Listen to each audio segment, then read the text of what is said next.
Hai, Assalamualaikum dan salam sejahtera. Nama saya Edi Amirul bin Ramli dengan kad matrik saya di 201910899038. Okey, saya dari kumpulan C Kembara Alam CSR 2021 dan tajuk kumpulan kami adalah Kemahiran Pandu Arah dan Navigasi daripada kumpulan 4. Okey, untuk bahagian pertama pembentangan saya akan menerangkan 3 elemen utama, iaitu apakah maksud navigasi, apakah maksud pandu arah, dan yang ketiga adalah apakah maksud orienteering.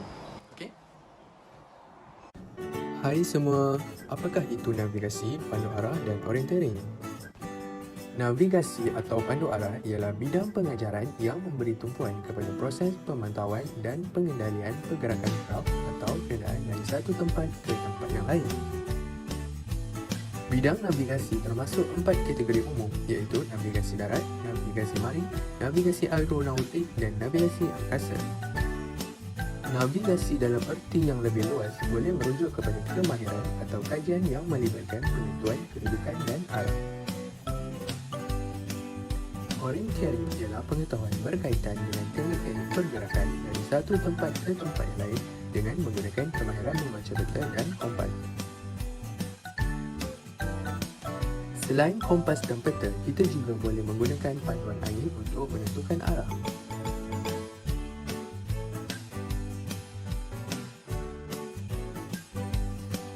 Antara panduan yang digunakan ialah pergerakan matahari dari timur ke barat dan pergerakan arah bintang ke barat. Assalamualaikum dan salam sejahtera. Saya Nur Hafizah binti Abdul Wahid, bermegang nombor matrik di 201910888686. Dalam video ini saya akan menerangkan tentang alat orienteering yang terdiri daripada penebut lubang, penanda kawalan, kad kawalan, kompas dan juga peta.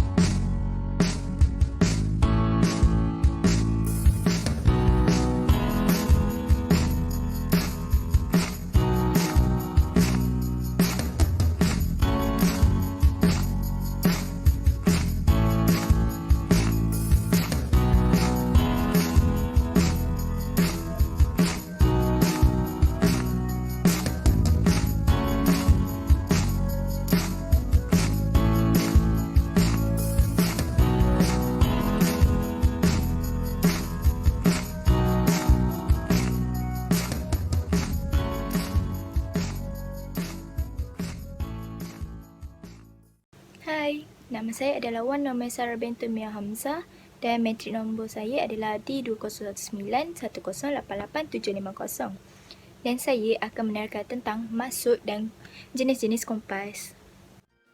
Apa itu kompas? Kompas adalah alat penunjuk arah mata angin yang digunakan medan magnet bumi bagi menentukan arah utara, selatan, timur dan barat.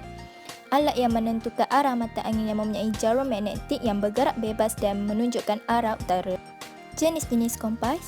Pertama adalah kompas analog. Yang kedua adalah kompas bidik. Dan ketiga adalah kompas digital. Hai, saya Nur Atika binti Syah Ilai Sihat, pemegang kad matrik di 201910888494 akan menyambung pembentangan berkaitan kompas orienteering.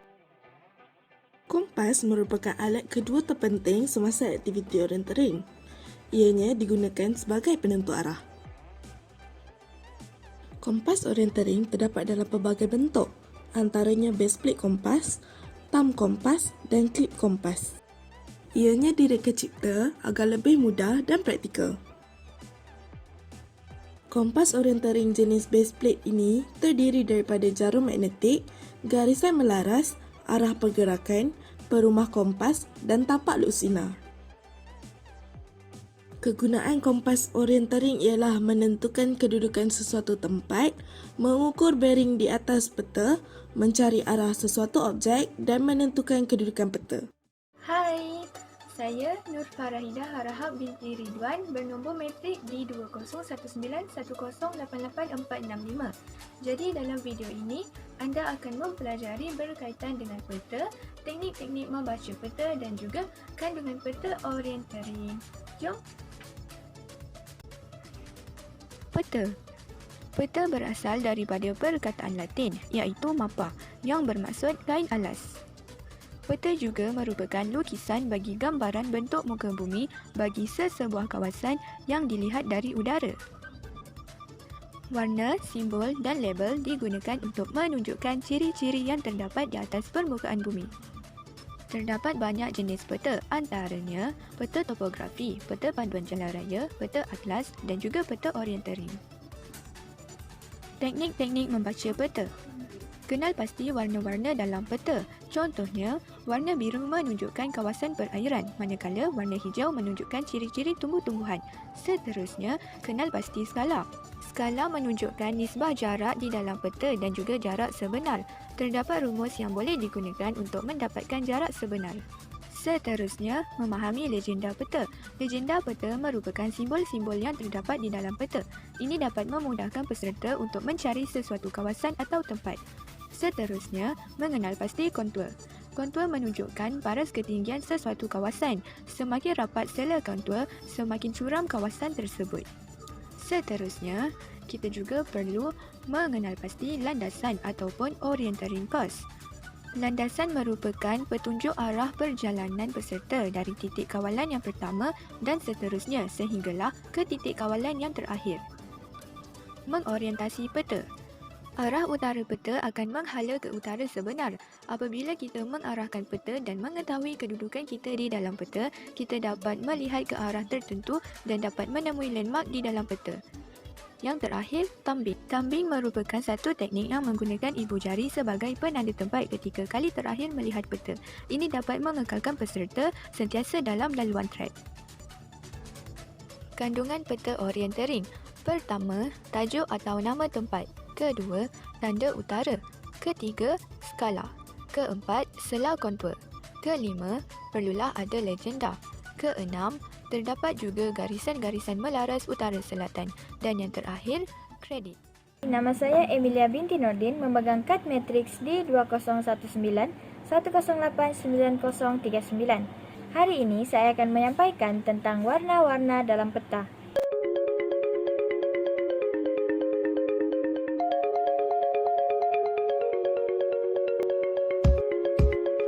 Terdapat 6 jenis warna yang ada dalam peta. Warna yang ada pada peta adalah seperti yang ditetapkan oleh IOM. Jenis warna adalah biru, hijau, merah, putih, hitam, dan kuning.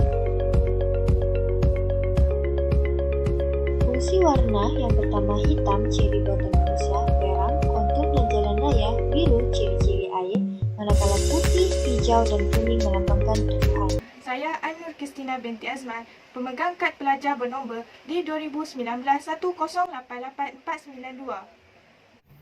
Dalam video ini, saya ditugaskan untuk menerangkan tentang tanda arah dan juga skala.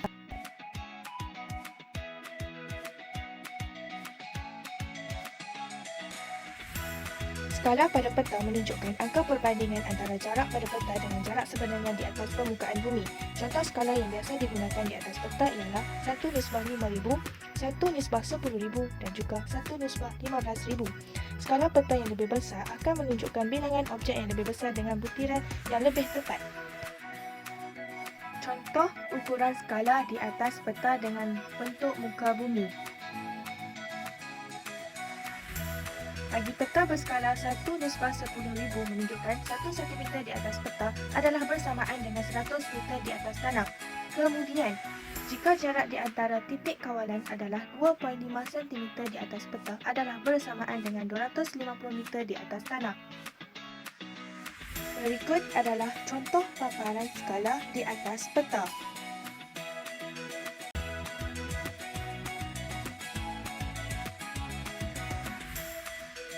Tanda arah ataupun arah utara bertujuan untuk membantu peserta mengorientasikan peta dan kedudukan di muka bumi. Simbol petunjuk arah pada peta umumnya berupa simbol dengan gambar 4 sudut bintang. dengan setiap sudutnya memberikan maklumat tentang arah mata angin. Arah mata angin tersebut adalah terdiri daripada utara, timur laut, timur tenggara, selatan, barat daya, barat dan juga barat laut. Lazimnya, peta orientering sentiasa dilukis dengan kedudukan arah utara berselari dengan bahagian tepi peta. Hai, Assalamualaikum. Nama saya Nur Azura Nabila Ana binti Abdullah bernama matriks D2019108907. Baiklah, seterusnya saya akan menerangkan beberapa lagi kandungan yang terdapat dalam peta orientering iaitu sela kontur dan petunjuk. Di dalam peta orientering terdapat beberapa simbol-simbol yang digunakan sebagai petunjuk. Jadi, mari kita saksikan. Sela kontur merupakan jarak di antara dua garisan kontur di atas peta di mana pada kebiasaannya sela ini menunjukkan ukuran 5 meter mengikut piawaian IOF. Petunjuk. Peta orientering dilukis dalam beberapa warna dan simbol-simbol sebagai petunjuk mengikut spesifikasi yang telah ditentukan oleh IOF. Tujuannya bagi memudahkan peserta membuat rujukan mengenai apakah yang ditunjukkan atau dimaksudkan dengan warna-warna dan simbol-simbol yang terdapat di dalam peta. Simbol. Terdapat 7 jenis simbol iaitu bentuk daratan, tebing dan bongkahan batu, perairan dan rawa. Vegetasi, kenampakan buatan manusia, simbol teknikal dan simbol overprinting. Saya Siti Zulaika binti Satyam alias Sahin, nombor matriks D2019108901 akan membentangkan tentang maklumat dalam peta.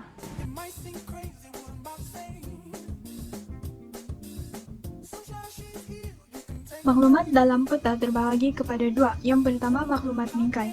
Maklumat bingkai merupakan maklumat yang terdapat di luar peta seperti nama siri dan juga skala dan sebagainya.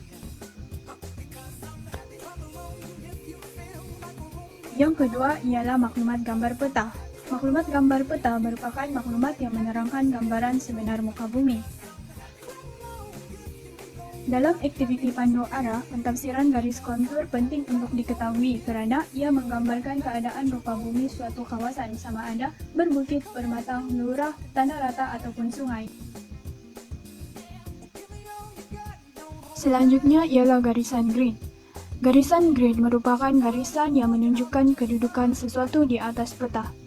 Terdapat dua garisan yang ada di atas peta. Garisan melintang merupakan garisan utaraan, manakala garisan menegak merupakan garisan timuran. Setiap garisan mempunyai nilai masing-masing yang diwakili oleh dua angka. Angka terkecil ialah 0 dan angka terbesar ialah 99.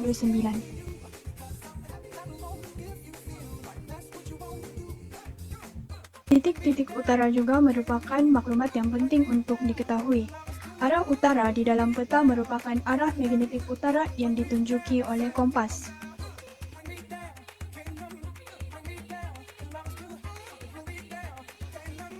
Terdapat 3 titik-titik utara yang penting untuk diketahui. Yang pertama, utara benar yang berkedudukan di kutub utara.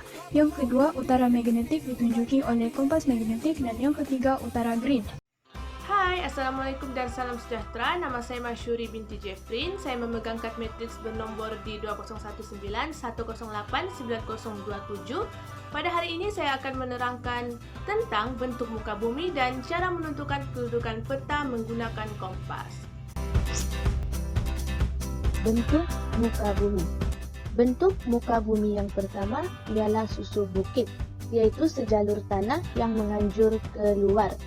Yang kedua ialah ceruk, iaitu berlawanan dengan susuh bukit. Dan yang ketiga ialah permatang, yang merupakan tanah tinggi yang memanjang. Dan yang keempat ialah pelana, iaitu lekukan yang terletak di antara dua bukit. Dan yang terakhir ialah nol, iaitu tanah yang lebih besar dari besut tetapi kecil dari anak bukit. Menentukan kedudukan peta dengan menggunakan kompas. Yang pertama, letakkan peta di atas permukaan yang rata. Kemudian, Letakkan kompas di atas peta dan pastikan anak panah kompas menghala ke utara peta dan selari dengan garisan grid timuran di peta. Yang ketiga, pusingkan peta sehingga jarum kompas bertindih selari dengan anak panah kompas. Dan yang terakhir, peta diorientasikan sejajar dengan bumi.